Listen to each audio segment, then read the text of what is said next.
श्रीगोंदा शहरात उद्या महाशिवरात्रीनिमित्त 12 महादेवाचे 12 तास दर्शन चालू राहील. 2 शिंपी गल्लीत, 3 मेन रोडला, 2 नदीकाठी, 2 स्टँड रोडला, 1 लोहार गल्लीत, 1 कुंभार गल्लीत आणि साक्षी विनायक चौधरीवाड्यात असे 12 महादेव 13 साक्षी विनायक.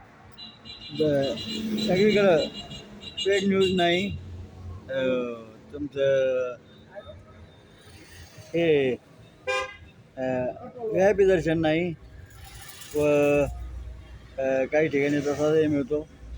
आणि श्रीगोंद्याची महाशिवरात्र ही अविस्मरणीय असते. एकदा सर्वांनी श्रीगोंद्यात येऊन महाशिवरात्रीचा दर्शनाचा लाभ घ्यावा ही नम्र विनंती. श्रीगोंदा एक्सप्रेससाठी संपादक रमेश गांधी, छायाचित्रकार सूरज गांधी. जय हिंद, जय महाराष्ट्र.